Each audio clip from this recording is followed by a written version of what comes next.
All right, so today we are going to do a little bit of an upgrade for this golden tuna reissue.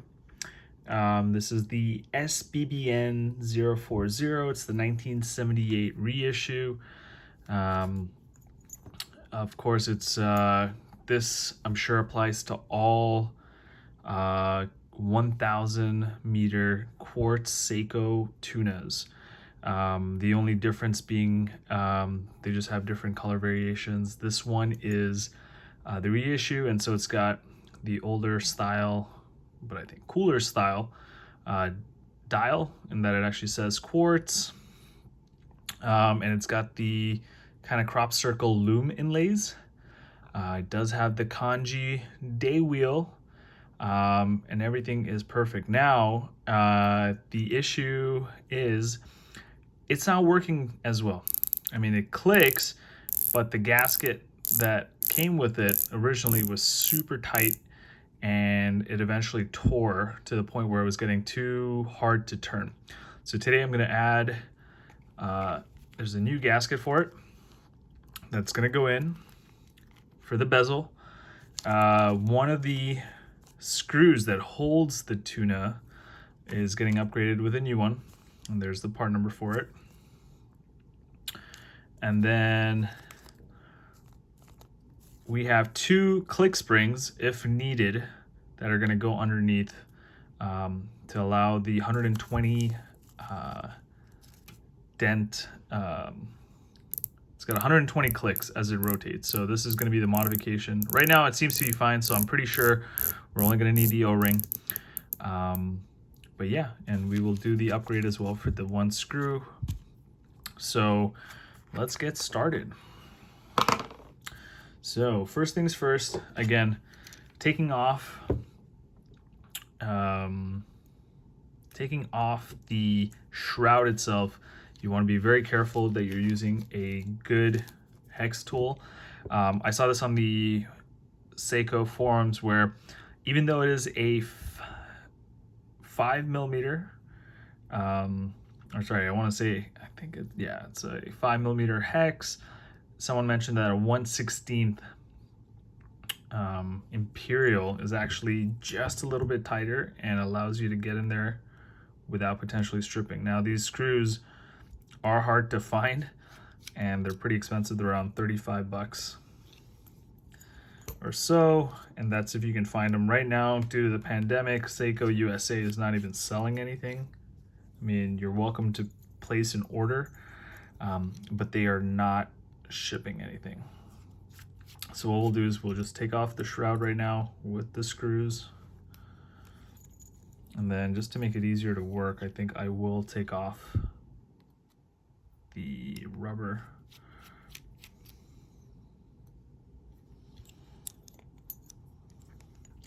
So at this point the shroud comes right off, and so does the bezel. And then to make it easier to work, I will just remove the stock Seiko straps.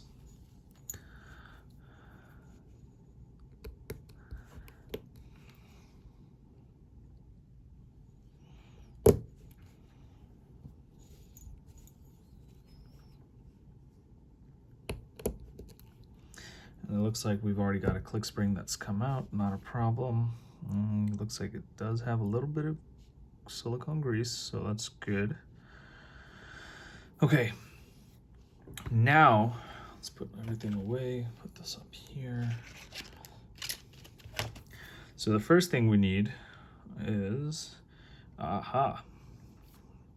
it's easy to tell here, we still have some, you can see the groove that the O-ring is supposed to be in. You can see there's a remnant of the O-ring still left. So let's pick that out. If it decides to come out.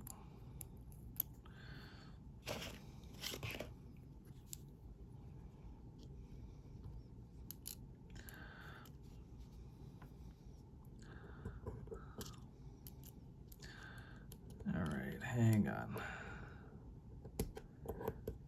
There we go. So what happened is it was potentially too small in diameter. What happens is the O-ring on the Tuna is meant, and on any bezel, is meant to just provide kind of a damping effect between the clicks so that you don't get that notchy kind of back and forth. This is what it looks like without a spring, or without the rubber gasket.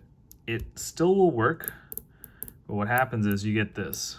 You get this unsure because the springs can do only so much. So what I'm going to do, by the way, for all, this was hard to find, but for all 1,000 meter quartz tunas, the O-ring gasket number seems to be this. This is the part number that has many, so Seiko has this as a part number for a different case, but because the 1,000 meter tunas are all the same, this should be the gasket. Now, earlier, according to the forums, I did buy another gasket, which was this. And if you can see this one, they're pretty close part number wise. It's 880 BO2 and this is 3660. This turned out to be smaller than what was needed, so it goes to the side. And now the hope is this gasket fits just perfectly, and it looks like it would because it's the right size, and it looks like it will. So before I put it on, I like to just give, I've got some old Seiko silicone watch grease, and so I'm just gonna put a dab. I'm gonna put a dab on the O-ring. Just a little bit. Once it's inside, so let's put this in.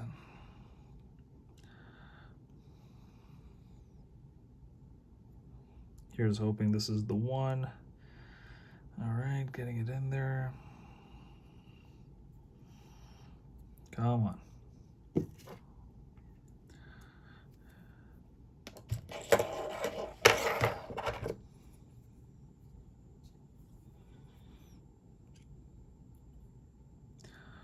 Just take this around, and you gotta hold it so it stays in place while you feed it.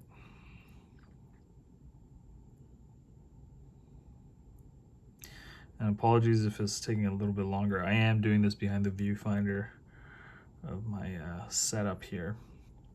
And what do you know? Perfect gasket.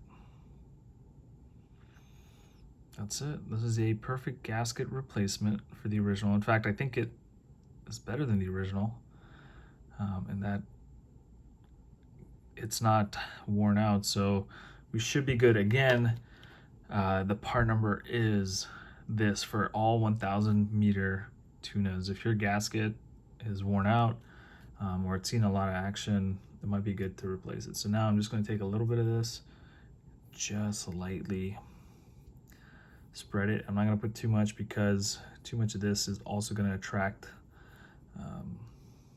kind of dirt. We just want enough to just lubricate it, and I'm putting a lot on right now, but I will take it off once I coat it because this grease, silicone grease, is pretty thick. And I want to make sure I spread it really well before I start removing it. So let's take it off from the inside. Okay, let's put a little more.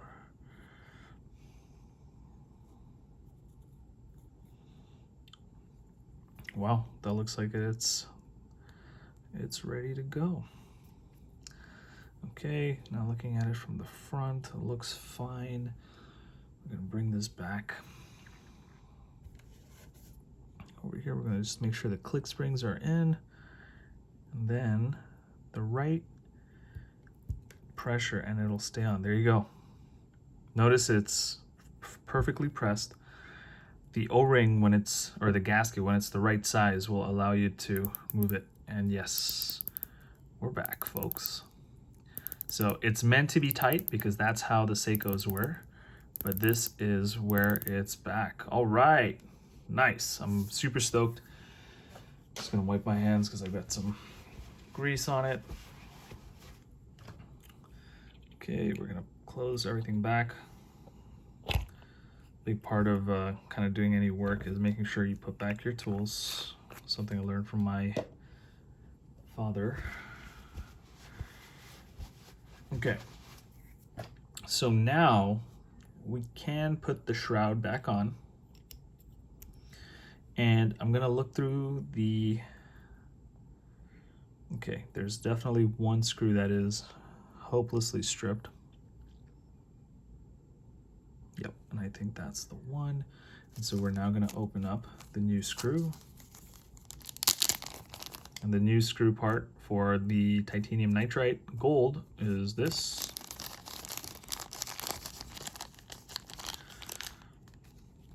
And you can kind of see, oh, okay, cool. It's a Phillips, and these are hex, so I'm not sure what happened. If this will match, will it match? Ooh, I don't think it's a little bit longer. Okay, I don't think it'll match once we go in, but that's fine because these are the original screws, so I will just put these back on. We should be good. So now carefully, always reverse thread it to catch it, and don't torque it until you get them all. I like to do kind of a star pattern just to make sure the shroud is held on correctly. So you want to line everything up. And again, whoops.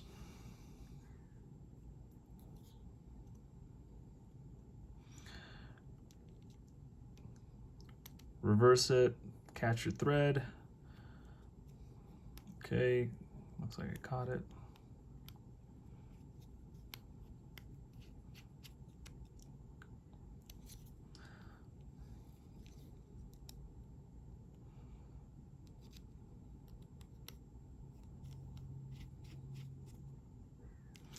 And then just to check, I'm going to try the new screw.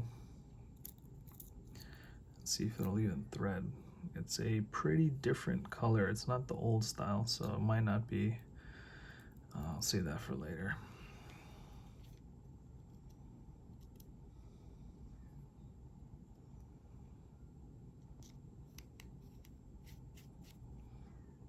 Okay. There we go. Everything is sealed and tightened. All right, so that takes care of that install. I'm going to put the screw back. It might work, but because it's the only one, I'd rather not put a Phillips on it. And now we can take a look and see. Ooh, let me do one thing. I'm going to pause this video, or actually, I'm just going to clean this real quick because it's got all fingerprints and everything on there.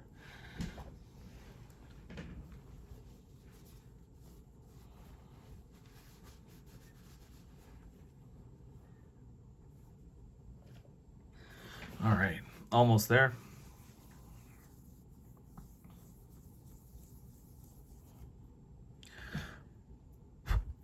Ta-da, clean, nice and shiny. There's still a fingerprint on there, but here you go. So much better. Oh my God, it's so much better than before. And here we go. It's kind of hard without the straps because that's where your leverage is. But yeah, that concludes, I guess, the install video of this. I'm gonna put the straps back on.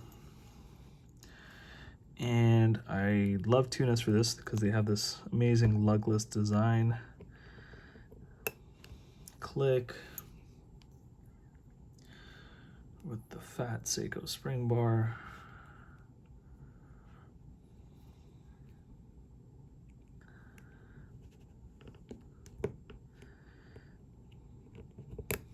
Done. And there we go. We have cleaned up and put in a new Seiko, official Seiko gasket to help this SBBN040 get back up to speed with its clicking. And it is so much easier. I mean, it is still pretty tough, but that's also because the springs are new. But this is how you have to do it. And Like all quartz tunas, it is stiff. But again, this is a professional dive watch. I still have a little bit of that grease on my hands, but there you go. So work is done. This watch is ready to go. I don't think the